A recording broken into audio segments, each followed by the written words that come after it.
말씀 마태복음 20장 29절부터 34절까지입니다.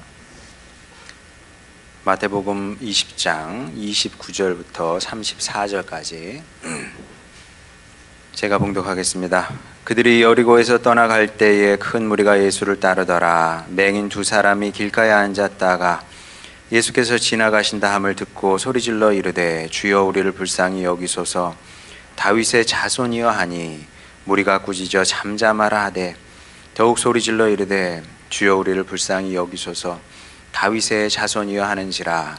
예수께서 머물러 서서 그들을 불러 이르시되 너희에게 무엇을 하여 주기를 원하느냐. 이르되 주여 우리의 눈뜨기를 원하나이다.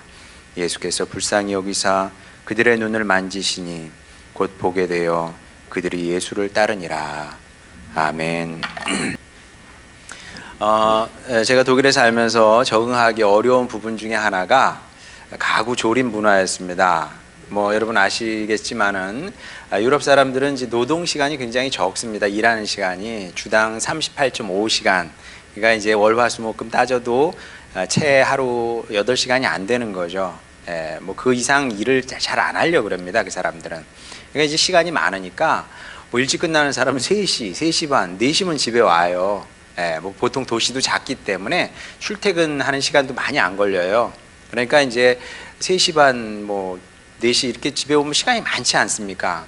그러니까 돈이 많은 사람들조차도 웬만하면 조립된 가구를 사지 않고 조립식 가구를 삽니다. 그래서 우리나라도 이케아가 들어왔습니다만 이케아가 그래서 유럽에서는 굉장히 잘 되는 회사입니다. 사람들이 시간이 많으니까 취미처럼 가구를 사서 집에 가지고 와서 조립을 하는 거죠. 반면에 저 같은 사람은 아주 어려웠어요. 그런 문화가. 할 수만 있으면 가격 차이가 나지 않으면 저는 조립이 된 가구를 삽니다. 무조건. 근데 이제 그럴 수 없는 것이 일단 유럽 같은 경우는 조립된 가구를 많이 팔지 않을 뿐더러 어디서 파는지도 모르고요. 그리고 팔더라도 굉장히 고가입니다. 그리고 배송비가 어마어마합니다. 우리나라에 살다 보니까 이게 사람이 그런 것 같아요. 자꾸 단점만 보게 되는데 우리나라 장점 굉장히 많습니다, 여러분. 우리나라에 살아서 좋은 것들이 굉장히 많아요. 뭐든 좋은 것을 볼 수 있는 여러분이 되시길 바랍니다. 좋은 걸 봐야 사람이 얼굴이 밝아지고요. 나쁜 거 자꾸 따지다 보면 한도 끝도 없죠, 근데 이제 그런 것들도 이제 우리나라의 장점인데, 근데 어쨌든 유럽 같은 경우는 이제 하여간 조립해서 조립식을 많이 팝니다.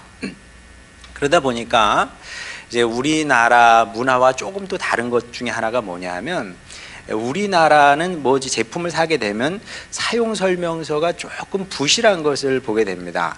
저는 그걸 몰랐어요. 부실하다는 걸 몰랐습니다. 왜냐하면 우리나라에만 살았기 때문에. 다른 나라에서 가보니까 이런 차이가 있구나. 유럽에서는 설명서를 만들면 굉장히 꼼꼼하게 만듭니다. 빈틈없이 만들어요. 근데 우리나라는 이렇게 보면 두루뭉실을 하죠. 이제 모르겠네요. 여러분은 어떤지 모르겠는데, 근데 저는 그게 불편하지 않았어요. 지금도 그닥 불편하지 않습니다. 왜냐하면 물건을 사면 뭐든지 저는 대충 조립식도 대충 조립을 하고요. 물건을 사도 설명서가 있지 않아요. 그냥 느낌으로 이런 거구나 하고 그냥 사용해 버린다는 거죠. 설명서 버려버려요. 근데 여러분도 주로 그렇지 않을까 싶어요. 언제 그걸 공부를 하고 있습니까? 근데 유럽 사람들은 그 공부를 하거든요. 공부하고 쓰고 공부하고 가구를 조립합니다. 근데 저는 이제 그런 사람이 아니기 때문에 뭣도 모르고 조립식 가구를 사가지고 조립을 한 겁니다. 설명서 던져놓고 느낌으로 조립을 한 거죠. 어떤 문제가 발생을 했을까요? 얼추 조립 거의 다 했어요. 이제 한 3시간 걸려서 조립을 하는 겁니다. 얼추 다 했어요. 이제 사용하면 될 것 같아. 세워놓으면 될 것 같아. 근데 마지막 순간에 깨닫는 겁니다. 크게 잘못됐다. 이렇게 쓸 수가 없어요. 참 신기합니다. 얼추 다 조립했는데 그렇게는 쓸 수가 없어요. 저는 어떻게 쓸 수 있을지 모르겠습니다만 집사람이 못 쓴대. 이럴 걸 뭐하러 사왔냐고. 그게 이제 쟁쟁한 거죠. 그래서 다시 풀러야 됩니다. 여러분 그 풀릴 때 그 감정 어떤 건지 아세요? 너무 슬프고요. 너무 괴롭습니다. 두세 시간을 했는데 두세 시간 작업했는데 다시 풀어서 다시 조립을 해야 된다고 생각해 보세요. 제가 이런 경험을 2번 했습니다. 막 눈물 막 나려고 그래요. 화도 막 나. 제 자신에 대해서도 화가 나고 이런 문화 화가 나고 그냥 팔지. 돈 주면 갖다 팔고 그냥 갖다 주면 될 것을. 그 다음부터는 가구를 조립할 때 적어도 가구를 조립할 때는 설명서를 읽고 이제 조립하려고 노력을 했죠. 아니면 이상철 집사님을 부르던지. 이상철 집사님은 잘하시니까 그런 걸. 저는 아주 젬병이에요. 우리 저기 목양실에도 그 책상 있습니다만은 어떻게 조립해야 될지 모르겠어요. 이상철 집사님 오셔서 그냥 하니까 그냥 되는 것을. 어쨌든 유럽 사람들은 이런 문화 때문에 설명서를 굉장히 섬세하게 만든다, 자세하게 만든다. 자, 근데 성경을 한번 여러분 읽어보시게 되면 성경은 굉장히 다릅니다. 성경을 설명서처럼 읽으면 안 됩니다. 그래서 그 서양 사람들이, 특히 유럽 사람들이 점점 교회에서 멀어지는 것이 이런 이유 때문에 그런 것이 아닐까, 그런 쓸데없는 생각도 해보는데, 설명서 읽듯이 성경을 읽게 되면 성경은 이해가 안 됩니다. 오히려 성경은 시에 가깝습니다. 시에 가까워요. 정말 시에 가까워요. 시의 매력은 뭐냐 하면 설명하지 않는 거죠. 신경림 씨가 그 얘기를 해요. 이제 신경림 씨는 워낙 유명한 분이니까 시인으로서 시험 문제도 많이 나오지 않습니까? 그래서 신경림 시를 가지고 문제를 낸 걸 풀게 했더니 신경림 씨가 20점인가 30점인가 맞았대요. 뭐 이렇게 어렵냐고. 나도 생각하지도 않은 것을 이렇게 다 생각을 했다고 이제 그런 얘기를 하시는 걸 들은 적이 있는데, 그게 가능한 것이 여백이 굉장히 많기 때문에 그렇습니다. 설명되지 않은 공간, 이게 느낄 수 있는 공간이 해석의 여지가 굉장히 많은 거죠. 그래서 성경이 그런데 이제 오늘 본문 말씀만 해도 그렇습니다. 32절 보게 되면 예수께서 머물러 서서 그들을 불러 이르시되, 시각 장애인들이죠, 너희에게 무엇을 하여 주기를 원하느냐. 여러분은 이제 성경이니까 그냥 읽으실 텐데 이게 적합한 질문이냐는 거죠. 아니, 몰라서 물어? 몰라서 물어요 이거를? 아니, 예수님께서 저기 시각장애인들이 막 부릅니다. 도와달라고 부릅니다. 그러면 이건 뭐 그냥 삼척동자도 다 아는 겁니다. 왜 저 사람들이 당신을, 예수님을 찾아왔고 불렀는지 누구나 다 알 수밖에 없는 건데 예수님께서 물으신다는 거죠. 왜 이런 질문을 하셨느냐? 자, 여기에 대한 답을 얻으려면 일단 우리가 시각 장애인의 입장이 되볼 필요가 있습니다. 상상하기는 어렵지만 여러분이 시각 장애인이라고 한번 생각해 보시기 바랍니다. 그래서 가끔 이제 뉴스 보면 뭐 장애인 되기 체험 이런 걸 하는 행사가 있어요. 뭐 그런 것을 뭐 쓸데없는 거라고 생각하지 마시고 여러분도 한번 그렇게 이제 생각을 해 보면, 그렇게 한번 돼 보면 정말 이게 장애를 가진 사람이, 어려운 사람들이 진짜 삶이 고통스러울 수밖에 없겠구나, 그런 걸 이제 깨닫는 경험이 되기도 하겠죠. 휠체어를 타고 한번 나가 보시면 그거는 이제 우리나라가 좀 바뀌었으면 하는 부분도 있긴 한데, 유럽 같은 경우는 휠체어를 타고 나가면은 이게 정말 장애인들이 잘 살 수 있게끔 이렇게 모든 시설이 다 그렇게 돼 있어요.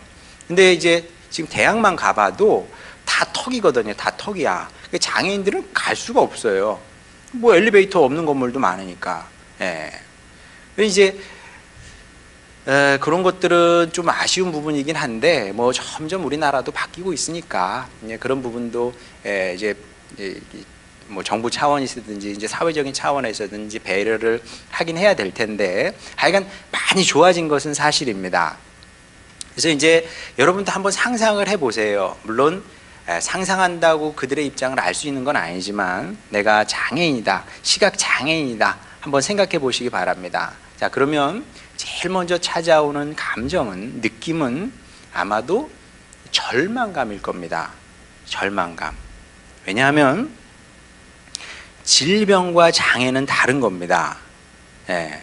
이름이 다르잖아요. 이름이 다를 때는 뭔가 차이가 있어서 다른 겁니다. 자, 우리는 질병과 장애, 비슷한 거구나. 비슷한 거이면서도 많이 다릅니다. 어떻게 다르냐 하면 질병은 치유하면 고칠 수 있는 가능성이 있는 게 그게 질병입니다. 장애는 고칠 수 없죠. 고칠 수 없기 때문에, 그러니까 이제 질병을 가진 사람은 그래도 소망이 있는 거예요. 내가 약을 잘 쓰면, 치료를 잘 받으면, 수술을 잘 받으면, 내가 운동하면 다시 좋아질 거야. 좋아질 수 있어. 이런 소망이 있습니다만 장애는 불가능하죠. 시각장애인이 무슨 수로 시력을 회복할 수 있겠습니까? 불가능하죠. 물론 이제 뭐 그런 얘기가 있어요.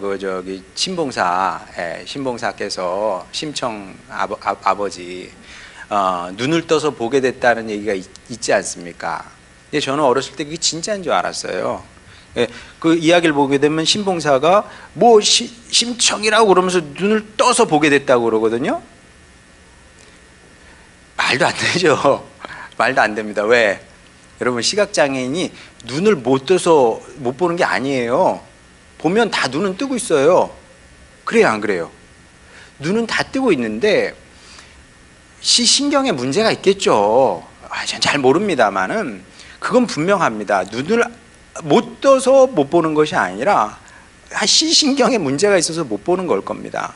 그러니까 아무리 눈을 크게 떠도 시각장애인은 볼 수가 없는 거죠. 보고 싶어요? 보고 싶으면 방법은 하나밖에 없습니다. 뭐 눈을 이식을 해야 되겠죠. 뭐 그러면은 뭐 그런 건 가능할지 모르겠습니다. 지금 의술로. 근데 그게 아니면은 시각 장애인이 보게 된다는 것은 불가능한 일이다. 근데 여러분 2000년 전 얘기 아닙니까? 그때 충수염도 못 고치는 시대에, 맹장염이라고 그러죠. 그것도 못 고치는 시대에 어떻게 눈 이식을 하겠습니까? 말도 안 되는 일이고, 그래서 시각 장애를 가진 사람은, 시각 장애가 아니면 생겼다면 그거는 이제 운명으로 받아들여야죠. 에휴, 슬픈 운명이려니, 서글픈 운명이려니, 저주받은 운명이려니, 운명으로 어쨌든 간에 받아들여야 됩니다. 이게 지혜로운 일입니다. 왜냐하면 시력을 잃은 사람이 회복된 예가 없기 때문에 이게 불가능한 것을 붙잡고 씨름을 한다는 것은 너무나 힘들고 고통스러운 일이기 때문에 그렇습니다. 그렇겠죠. 안 될 일을 붙잡고 씨름하게 되면, 살게 되면 더 괴롭고 비참해지는 겁니다. 그래서 안 될 일은 빨리 포기하는 것이 지혜로운 일이다.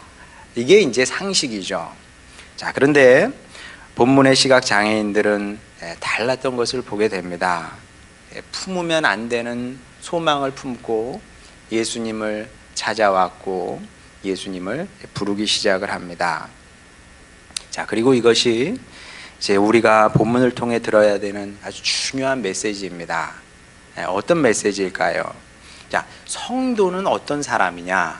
여러분, 성도는 어떤 사람이 성도입니까? 교회 오는 사람이 성도입니까? 물론 교회 다니는 사람이 성도이겠죠. 그러나 자고로 성도란 불가능한 가능성을 붙잡고 끝까지 씨름하는 사람이 성도라는 거죠. 자, 성경 말씀 한번 보겠습니다. 로마서 4장 18절. 아브라함이 바랄 수 없는 중에 바라고 믿었으니 이는 그의 후손이 이같으리라 하신 말씀대로 많은 민족의 조상이 되게 하려 하심이라. 자, 그가 많은 민족의 조상이 됐어요. 근데 그게 그냥 된 게 아니거든요. 바랄 수 없는 중에 바라고 믿었다, 이렇게 말씀을 하고 있습니다. 자, 그리고 이것이 주님께서 오늘 우리에게 기대하시는 믿음이고 소망이라는 거죠. 달리 얘기하면 믿음과 소망이 없으면 우리는 성도가 아닙니다. 이게 반드시 항상 같이 가는 거예요. 믿음과 소망은 같이 가는 겁니다. 내가 믿기 때문에 소망하는 거고 소망하기 때문에 믿는 겁니다. 동전의 양면 같은 거죠. 이 둘은 항상 가는 겁니다. 내가 믿음은 있는데 소망은 없어. 이제 성도라고 하기 어려워요. 소망은 있는데 믿음이 없어. 성도라고 하기 어렵습니다. 둘은 항상 같이 가는 겁니다. 물론 사람의 상식, 경험, 지식으로는 불가능한 일입니다. 다시 말하지만 시각장애인들이 어떻게 다시 볼 수 있겠습니까? 말도 안 되는 일이죠. 말도 안 되는 일입니다. 자, 그런데 시각장애인들만 그러냐? 시각장애인들에게만 이런 불가능한 일이 있느냐? 그렇지 않다는 겁니다. 우리도 마찬가지죠. 저도 마찬가지입니다. 저 또한 날마다 낙심을 해요. 이 과정이 아니에요. 날마다 낙심이 되는 거예요. 날마다 낙심이 됩니다. 왜냐하면 낙심의 이유는 굉장히 많죠. 자, 저는 지금 목회를 하고 있습니다. 이게 목회가 될 일이냐는 거죠. 될 수 있는 일이 아니에요, 목회는. 왜냐하면 저는 죄인입니다. 죄인이 죄인을 상대로 목회를 한다? 이게 어떻게 말이 되겠습니까? 마치 이거는 공부 못하는 애가 공부 못하는 애의 선생님으로 사는 거하고 비슷해요. ABCD도 잘 모르는데 내가 영어를 가르쳐 줄게. 됩니까? 이게 말이 안 되죠. 목회는 굉장히 어려운 일입니다. 여러분, 예수님도 이 땅에 오셔서 목회 잘 하셨어요? 못 하셨어요? 잘했다고 보기 어렵죠. 왜냐하면 12제자 3년 동안 키우셨는데 12명 중에 1명은 배신했고요. 배신해서 그냥 그렇게 죽어버렸고, 나머지 11명도 예수님 부인하고 도망간 거 아닙니까? 잘한 목회라고 할 수는 없습니다. 하나님이 사람이 되셔서 스승으로 사셨지만 어떻게 보면 예수님의 목회도 실패였던 것을 보게 됩니다. 예수님도 실패하신 목회를 사람이 무슨 수로 그걸 잘 할 수 있겠습니까? 어떻게 낙심이 안 되겠어요? 해야 되는데 못하니까 낙심이 되는 겁니다. IPL 사역도 마찬가지예요. 어쩌다 보니까 교회에서 이렇게 아이들 사역을 하게 됐습니다. 우리가 원했던 건 아니에요. 제가 아이들 사역을 원했겠습니까? 아이들 사역하려고 솔직히 유학한 건 아니에요. 저는 큰 사역을 하면 뭐 거기서 조그맣게 어떻게 어떤 사람들이, 재능 있는 사람들이 뭐 하거나 말거나 뭐 그런 생각이었는데 주님의 인도 따라 여기까지 왔습니다. 자, 근데 IPL 사역을 할 때는 처음도 그렇고 지금도 마찬가지고 목표는 분명합니다. 신앙을, 인성을, 그다음 실력을 잡는다. 3마리 토끼. 여러분, 2마리 토끼 끈 들어보셨죠? 2마리 토끼를 잡을 수 있어요, 없어요? 불가능하다고 봅니다. 토끼 우습지 않습니다, 여러분. 토끼 따라가서 잡을 수 있을 것 같아요? 우스워 보여도요, 토끼 못 잡습니다. 눈 많이 오고, 눈 많이 온 산에서, 그것도 내가 위에 있고 토끼가 아래에 있으면 혹시 잡을 수 있을지 모르겠어요. 근데 이런 날에는 어떤 상황과 조건이든 토끼를 못 잡아요. 뭐 집토끼를 풀어놓으면 잡을 수 있겠네. 산토끼는 여러분 뭐 절대 못 잡습니다. 근데 한 마리도 못 잡는데 2마리를 어떻게 잡습니까? 우리는 실패할 일을 하고 있는 겁니다. 안 돼요. 하나 잡기도 어려워요. 여러분, 학원에서도 하나 잡는 게, 학원에서도 여러분 실력 올리는 거 쉽지 않습니다, 이거. 근데 3마리를 어떻게 잡냐는 거죠. 말이 안 되는 일이다. 근데 말이 안 되는 일을 포기를 할 수가 없는 거예요. 목회도 포기할 수 없고, 그리고 IPL 사역도 포기할 수 없고. 근데 안 돼. 안 되니까 마음이 어려운 거죠. 근데 이건 제 마음이고, 또 여러분은 또 어떻습니까? 여러분도 이런 마음을 모르지 않아요. 모르지 않을 거라고 저는 생각을 합니다. 자, 여러분에게도 그런 게 있어요. 내가 이걸 해내고 싶어. 했으면 좋겠어. 자, 그런데 알아요. 안 될 일이잖아. 틀렸잖아. 이런 생각이 들죠. 더 이상 붙잡고 씨름할 힘도 없고, 뭐 용기도 없고 기력도 없어요. 그래 봐야 내 마음만 더 무너져. 그런 거거든요. 안 되는 일을 붙잡고 씨름한다는 게 그런 겁니다. 하면 할수록 내 마음이 무너지는 거예요. 그럼 포기해야 돼. 포기하고 싶어요. 놓고 싶은 거죠. 자, 이런 생각이 찾아들 때 본문의 장애인들을 떠올리시기 바랍니다. 힘으로도 안 되고 능으로도 안 되니까 예수님을 찾는 겁니다. 그러니까 주님 앞에 나오는 거예요. 내 힘의 가능성, 내 힘의 한계 안에서 살 생각이면 우리는 굳이 하나님을 믿을 필요도 없고 예수님을 믿을 필요도 없어요. 우리 한계 안에서 살면 되지. 우리 능력의 한계 안에서 살면 되지 않겠습니까? 왜 예수님을 믿고 또 하나님을 찾습니까? 그래서 저는 이 32절 예수님의 질문을 이런 맥락에서 이해를 하는 거죠. 너희들이 뭘 원하느냐? 이걸 살짝 돌리면 내가 너희들이 원하는 것을 해줄 수 있는 능력이 있다고 진짜 믿느냐? 그걸 소망하는 거냐? 이걸 묻고 계신 겁니다. 지금 몰라서 물으시는 게 아니고 그들의 믿음을, 그들의 소망을 물으시는 겁니다. 진짜인지 물으시는 거예요. 내가 할 수 있는지 물으시는 겁니다. 자, 여기에 대한 시각장애인들의 대답이 33절입니다.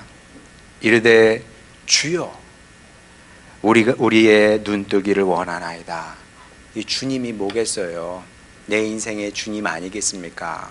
주님으로 고백하면서 올소이다. 우리가 주님께서 우리를 고치시고 치유하시고 회복하실 수 있는 분이라고 믿습니다. 이렇게 고백하고 있는 거거든요. 그리고 이것이 여러분의 대답이 되기를 주님의 이름으로 축원합니다. 내가 안 되고 내가 못한다고 해서 주님께서도 못하시는 게 아니지 않습니까? 보세요. 창세기 18장 14절. 이게 이제 배경이 뭐냐면 하나님께서 아브라함과 사라를 찾아가셔서 이제 아들을 주시겠다고 말씀을 하시니까 사라가 피식 웃은 거 아닙니까? 내가 이제 여성으로서의 역할이 끝났는데 이게 어떻게 가능하냐? 웃기는 얘기네. 이런 거 아닙니까? 그랬더니 하나님께서 뭐라 하십니까? 여호와께 능하지 못한 일이 있겠느냐? 이건 옛날 번역이에요. 요즘식으로 번역을 하면 이렇습니다. 여호와께 불가능이 있겠느냐? 기한이 이를 때에 내가 내게로 돌아오리니 사라에게 아들이 있으리라. 우리에게는 불가능이 많아요. 우리에게는 안 되는 일이 많습니다. 그러나 하나님께는 불가능이 없는 거죠. 그리고 이래서 그분이 우리의 주님일 수가 있는 겁니다. 세상에 아무도 우리의 주님일 수 없어요. 여러분, 대통령님이 설사 여러분을 안다고 한들 여러분을 위해서 뭘 해줄 수 있겠습니까? 대기업 회장님하고 여러분이 친하다고 생각을 해보세요. 돈은 줄 수 있겠죠. 그러나 인생의 문제가 돈으로 다 해결되는 건 아니거든요. 그래서 성경이 사람을 의지하지 말라고 그러는 것이고요. 사람은 어떤 경우에도 우리의 주님이 될 수 없는 겁니다. 우리의 주님은 홀로 한 분이신 하나님일 수밖에 없다는 거죠. 그리고 이 믿음으로 아브라함도 시각장애인들도 주님의 초자연적인 역사를 개입을 경험을 했습니다. 구약 성경에 보면 여호와의 손이라고 표현하고 있죠. 주님의 손이 드러난 거예요. 역사 속에 개입을 한 겁니다. 은유적인 표현이죠. 실제 하나님의 손이 나타난 건 아닌데 정말 이 사람 손이 가도 다르지 않습니까? 사람 손이 가도 변화가 일어나는데 하나님의 손이 개입했으니, 하나님의 능력이 개입했으니 얼마나 큰 변화가 있겠습니까? 그리고 이런 경험은 우리에게도 필요하다는 거죠. 왜냐하면, 왜 이런 경험이 필요하냐 하면 이런 경험이 없게 되면 우리는 결국은 포기하는 사람으로 살 수밖에 없어요. 왜? 내 힘과 능력으로 안 되기 때문에 절망하게 되고 포기하게 되는 겁니다. 자, 그러면 남는 건 뭐냐 하면, 내가 원했어요. 간절히 원했는데 안 됐어. 그래서 포기했어요. 그러면 남는 거는 응어리밖에 없습니다. 응어리. 다른 말로 하면 한이죠. 한만은. 우리 민족이 한의 민족이라고 그러는데 참 안타까운 일이긴 하죠. 근데 우리 주님은 우리의 한을 해소하시는 분이거든요. 근데 이게 해소가 안 되면 이제 인생의 응어리로 남게 되는 겁니다. 마치 나무를 보게 되면 옹이가 생기는 것처럼 마음에 옹이가 생기는 거죠. 자, 한번 보시겠습니다. 욥기 13장 24절. 이제 이렇게 되는 거예요. 욥의 질문 아닙니까? 주께서 어찌하여 얼굴을 가리시고 나를 주의 원수로 여기시나이까? 구약 성경에 보면 이런 표현이 굉장히 많이 나오는 것을 확인하게 됩니다. 특히 시편 보게 되면 욥기는 지금 주께서 얼굴을 가리셨다 그래요. 하나님께서 욥이 여기 있는데 얼굴을 가리신 거예요. 근데 시편 보게 되면 등을 돌렸다고도 하고, 하나님께서 등을 돌리셨다고 하고 얼굴을 돌리셨다고도 해요. 그럼 여러분, 이게 미치고 팔짝 뛸 노릇이에요. 왜냐하면 성경 저자들은 단 한순간도 무신론적을 생각해 본 적이 없습니다. 이것은 가능성일 수 없어요. 하나님은 항상 계시는 분입니다. 항상 계시는데 어디에 계셔요?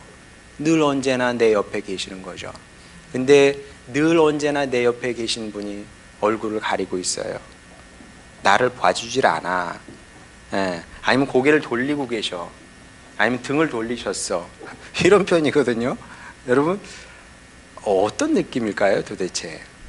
요즘 아이들 표현으로 하면 좀 적나라하게 표현하면 쌩깐다 그러죠? 쌩깐다 그래요. 자, 그러면 친구가 쌩까 나를, 그러면 어떨까요? 나를 쌩까면 굉장히 자존심도 상하고 모욕적이고 뭐 그런 겁니다. 네, 모르긴 해도 예수님을 만나기 전까지 시각장애인들이 욥의 심정이었을 겁니다.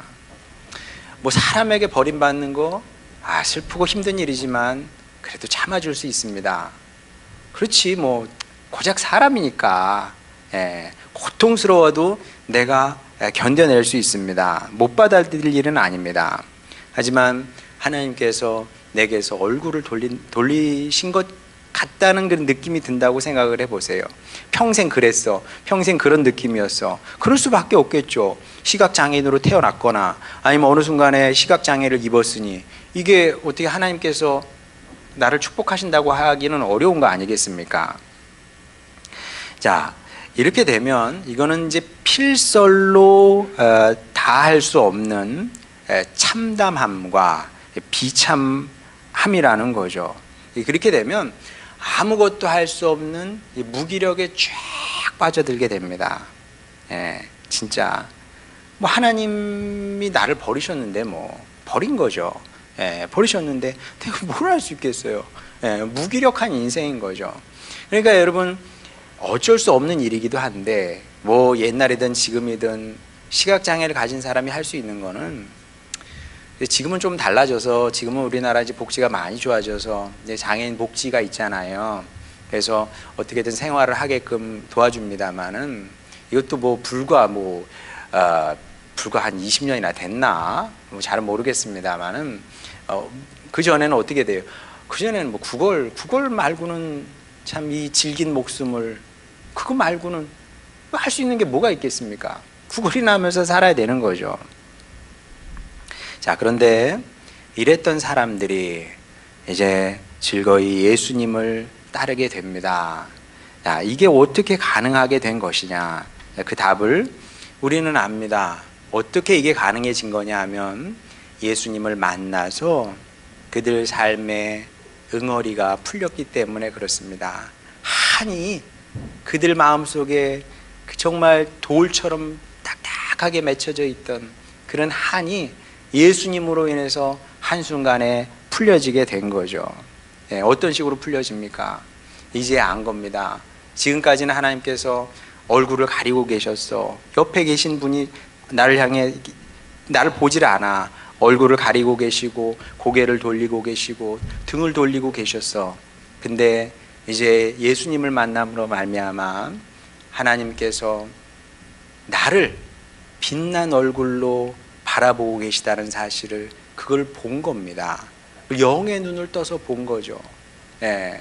그래서 여러분 제가 단언컨대 이거는 거의 90몇 프로 확실합니다. 이 시각장애인들이 기뻐했잖아요. 기뻐했는데 눈을 떠서 기쁜 것보다도, 그것도 기뻤겠지만 눈을 떠서 기뻤던 것보다도 하나님께서 나를 아신다는 그 사실 때문에 훨씬 더 기뻤을 겁니다. 그래서 즐겁고 기쁜 마음으로 감사로 예수님을 따르게 된 거죠. 근데 여러분, 이건 우리에게도 그대로 적용되는 문제입니다. 여러분, 모든 우리가 경험하는 이 모든 것들, 우리에게 주어진 모든 것들은 크고 작은 뭐 크든 작든 간에 의미가 있는 겁니다. 내가 어떤 부모님, 독특한 부모님이죠. 왜? 모든 사람은 다 독특하니까. 어떤 부모님의 자녀로 태어난 것도요. 그리고 우리 자녀들이 이런 모습으로 태어나서 살고 있는 것도, 그리고 우리가 이렇게 만난 것도, 또 하늘소망교회 한 공동체에 속해서 이렇게 신앙생활하는 것도, 여러분이 직장 생활하고 있잖아요. 그 직장도, 이 모든 것들이 나름의 의미가 있는 겁니다. 근데 저는 알고 싶어요. 진짜 뭘 알고 싶으냐 하면 이게 내 인생에서 어떤 의미인지 알고 싶은 거죠. 예, 어떻게 알겠어요? 예, 어렵지 않습니다, 여러분. 절망은 빠르고 쉬운 거죠. 포기도 빠르고 쉬운 겁니다. 그러나 그래서 얻을 수 있는 건 아무것도 없어요. 낙심이 되고 정말 포기하고 싶습니다. 제 얘기예요. 저 날마다 그래요. 진짜. 그러나 그때마다 눈을 들어 주님을 보는 거고, 또 내 마음을 의지하지 않고, 내 마음을 믿지 않고, 제 마음을 믿지 않고 성경을 펴보는 거죠. 그러면서 배우는 겁니다. 주님, 제가 또 다시 일어납니다. 주님의 이름을 또 부릅니다. 주님 사모합니다. 의지합니다. 믿습니다. 소망합니다. 그렇게 살아가는 거예요. 언제까지? 주님께서 오셔서 저를, 여러분을 만나시고 그 인생의 질문을, 응어리를 풀어주실 때까지 그렇게 하는 겁니다. 그러면 여러분, 제가 다른 걸 어떻게 약속할 수 있겠습니까? 모든 문제가 다 해결되는 건 아니에요. 여러분, 뭐 제가 여러 번 얘기했습니다만 저희 큰형 죽었어요. 예, 물에 빠져 죽었습니다. 그럼 저희 어머니께서 간절히 기도하면 죽은 아이가 살아 돌아온답니까? 지나간 일은 그냥 그렇게 끝나는 거예요. 그러나 주님을 믿고 의지하고 소망함으로 구함으로 말미암아 적어도 더 이상 응어리진 삶은 살지 않았다는 거죠.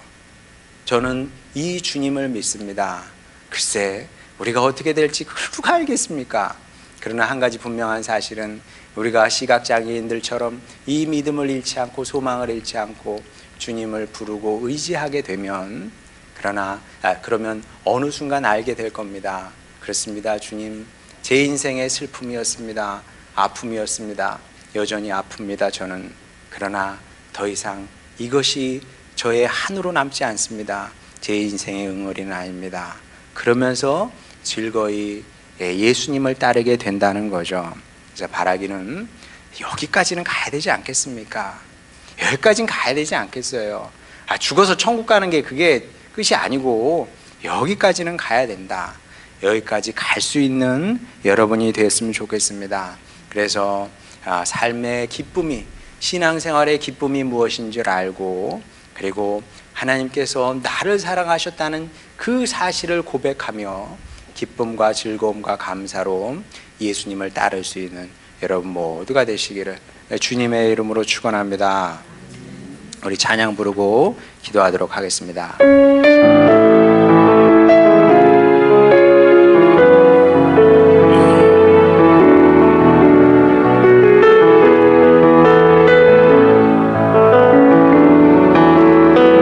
똑바로 보고 싶어요.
그때 여러분의 절망의 이유를, 좌절의 이유를, 낙심의 이유를 한번 돌아봤으면 좋겠습니다. 그래, 이제 포기하자. 이거는 처음부터 안 되는 것이었어. 그래, 그렇게 해서 문제가 해결이 되면 그렇게 하시기 바랍니다. 그러나 그러면 남는 것이 뭘까요? 한이 남고 응어리가 남는 겁니다. 주님은 하나님의 자녀들이 그렇게 살기를 원치 않습니다. 그리고 다시 말씀드리지만 인생의 어려움은 누구나 있는 것이고요. 그리고 인생의 차이는 그걸 갖고 우리가 어떻게 싸움하느냐에 따라서 달린 겁니다. 어떤 사람은 주님께 가지고 나와서 끝내 해결을 받습니다. 응어리를 풀어냅니다. 하늘을 풀어냅니다.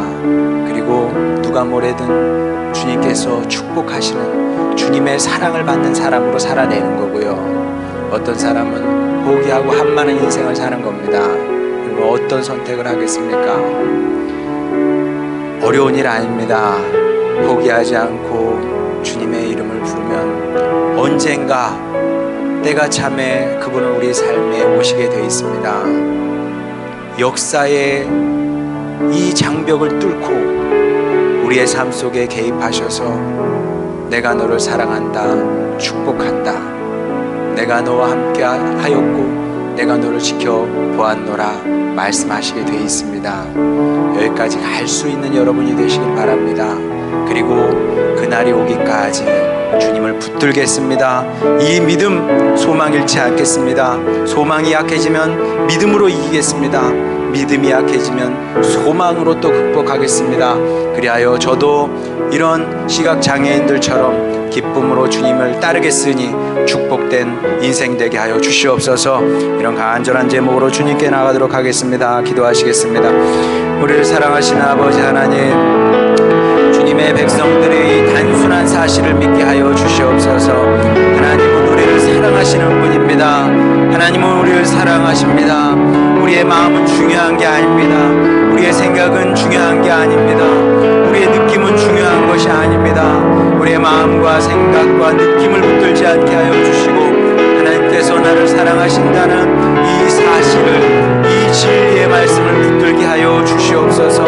주님은 언제나 우리 곁에 함께 계셨고 우리를 보고 계셨고 우리를 도우시려고 애쓰는 분이라는 사실을 우리로 알게 하여 주시옵소서. 아버지 하나님, 주여 인생의 어려움은 우리에게 기회일 수 있습니다. 어렵기 때문에 주님을 찾습니다. 안 되는 것이 있기 때문에 주님을 찾습니다. 아버지 하나님, 우리 하늘소망 식구들이 모두 이런 성도들이 되게 하여 주시옵소서. 시각장애인들처럼 주님을 찾게 하여 주시옵소서. 주님, 저는 못합니다. 저는 안 됩니다. 저는 실패했습니다. 아버지 하나님, 좌절하고 절망할 수밖에 없습니다. 제 능력의 한계입니다. 제 힘의 한계입니다. 그래서 주님을 찾습니다. 그래서 주님의 이름을 부릅니다.